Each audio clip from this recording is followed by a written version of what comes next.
Okay, so I can promise you three things. I'm going to teach you something, I'm going to make you laugh, and I'm going to make you cry. Everything else is going to be just going to be meat filler in here. And this was the first attempt. Didn't work. Okay, so let's get going. Where's the clicker? Here's the clicker. Okay, give me a minute to get oriented. There we go. Nice to meet you. My name is Daniel Glikmann. I'm CMO at Powtoon, and there's one thing I love doing is measuring. I measure everything. I'm a nut in measuring. I measure everything that our users do. We have about 3 million visits a month to our website, and I want to know everything. And the reason for that is because I need to know what works, what doesn't work, and I need to know why. The data is always a lead to why and what next, right? I see. Okay, mission 1 accomplished and about 30% here. I see some smiles. Good. Okay, 35. Okay, almost. The story here. Where do I aim it? There or there? How does this work? Okay, if I click here, will it work? No. Up. There we go. Good. Ha! Got you. Okay, so we are B2C2B, and the story is when I started at Powtoon, the product came in, they made a product, and they said, now we need to market. They hired me. I just came back from the States, and they said, let's just market this to people. And I said, market what? They said, oh, we have a great product. I said, who's going to use it? Oh, people will use it. And I said, okay, we have to flip around how we're thinking about this. You don't develop a product and then tell the marketing, do something with it. The marketing tells the product, here's the market, here's the target audience, here's what they like, here's the style, here's the quality they're looking for. Please build that. Then we can do it. So I said, okay, so what's the target audience? I said, I don't know. So we started measuring. We started looking at who's actually using, who's using the product, why, who's buying it, for how much, and I'll show you soon what we found out. But basically, within 3 months, we got to a net profit. It's a big success. You know, we're ranked 5,900th most popular site in the United States. So that's a lot of traffic. We're gaining about 10,000 new users a day right now. So it's going haywire. And all of this with barely any marketing or official advertising. But what we do, we constantly bring a positive ROI to. Now I have to wait and see what I was planning to say, because until I see the slide, I don't know. So, okay, here's how we do it. And this doesn't just apply to ads, it applies to pretty much anything we do in marketing. We measure this way. And what we need to measure is pretty much look at the flow of what happens. We start by defining a target audience and saying, who are these segments? Who are we targeting? And in some cases, they will behave very differently and they will be looking for very different needs. A startup might be looking to pitch their startup. They might be willing to pay a very low price for that because they don't have any money.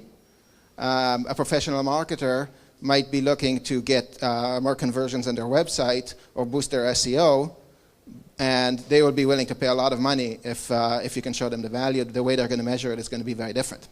So we define target audiences, and then we ask ourselves, where do they hang out? So that's the second step. Each one of those will hang out in different places. If we mismatch our messages we put the right message in the wrong place, we're gonna get leads that are not going to convert later. So we want to keep a proper flow for each of these, right? For each of these target audiences, we're going to keep a proper flow through.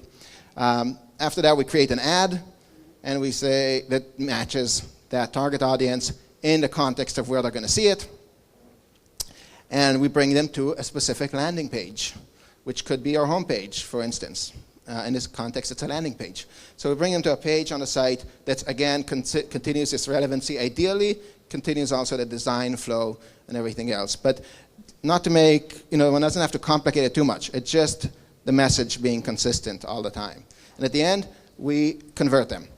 And what we're going to look is from step A to step Z, going through B, C, D, E, and F, where are the weak spots? how do we keep them going? But at the end, it has to end up at the conversion, and whatever channel does not lead to conversion, we cut off and we move to the next. And we just do that systematically.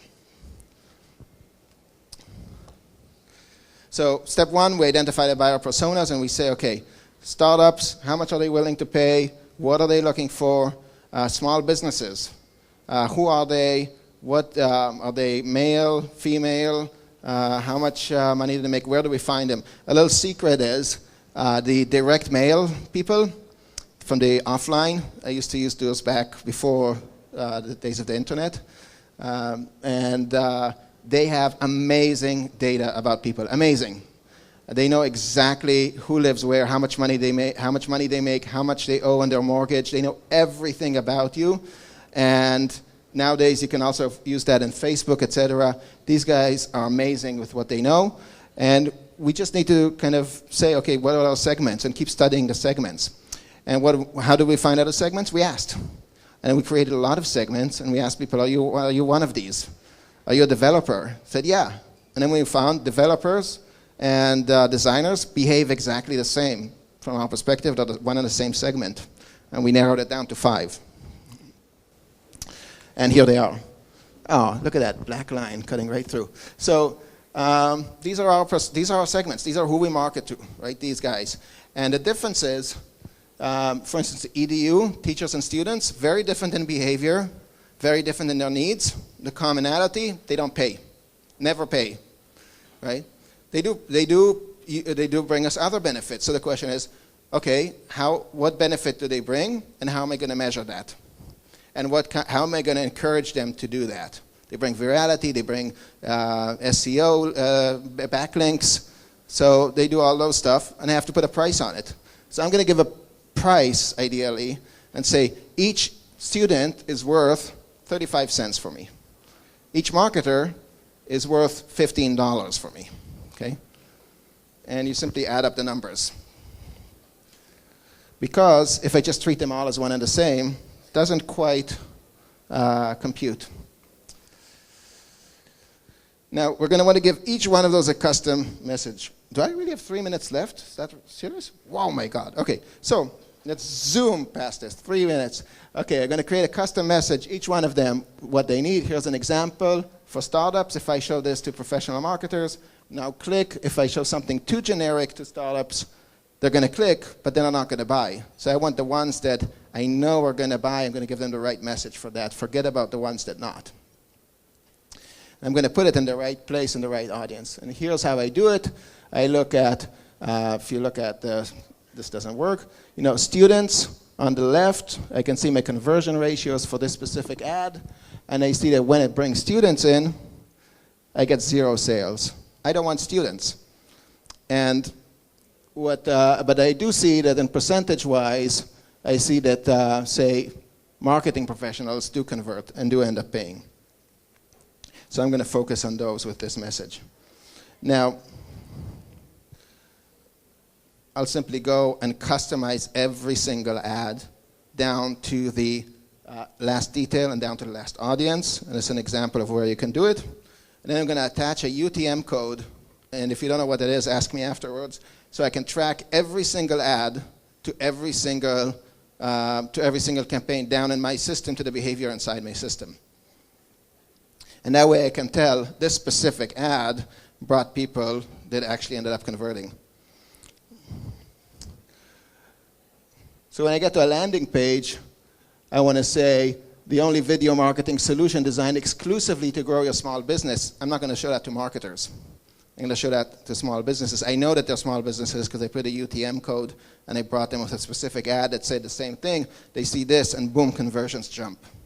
Now they think, this is not just an animation software. This is a video marketing solution for small businesses. Bingo, I love that. And we're going to upsell them. Right? So we're going to put a landing page for selling, in this case for marketers. It's the same pricing, the same everything, except it's specifically for marketers. Okay, now, so what I did was I simply created a pathway right through through everything, and through my whole flow. And what I do is I start with the UTM code, and then I put cookies in there to track them so I can keep everything in one database. And it's kind of like playing Battleship, where you have, hit here, okay, I'm in the right neighborhood. I keep going, okay, got the right message, did I get or not get the right landing page, or et cetera. And then I keep tracking. So I track every single audience, check every single every single conversion for every step of the way, and I'm just going to zoom past to this slide, which is the big one, the average lifetime value, and take a picture of this with your camera. The average lifetime value, which is basically your sales price multiplied by the rate, how many recurring sales are going to have, and divide it by the proportion of sales you bring from that channel for that particular sale price. So if I bring 30% of accounts that are worth $100 and 70% of accounts that are worth $2,000, the average has to be calculated based on the 30-70 ratio. And then add virality. Because each of those users is going to bring more users with them, and that varies from one website to the other, so you have to calculate that. And that boosts your performance dramatically if you have a virality in there. And you put everything in a spreadsheet. This is our real data right there, or most latest data, and you basically go your dollar spent compared to how much revenue was brought in. And you can have a shortcut where you simply multiply the number of sales by your average lifetime value. If it's too clumsy or too time-consuming to start calculating this actual numbers brought in. But you actually want the average lifetime value because the first month might be free or might be at a big discount, and then they come in and pay more. So we're gonna do that and calculate the ROI for each and every channel. And if we see that, in this case, Discuss didn't bring us any money, we cut them off. And then we move on. And so it's like playing battleships all the time. And that's how we calculate ROI. And if you do this on anything you do, and emails and virality, because emails cost you money to get there, you basically get to a net profit ROI on your marketing and your advertising pretty quickly. And basically your advertising is driving the money, not costing the money. Thank you very much. Thank you.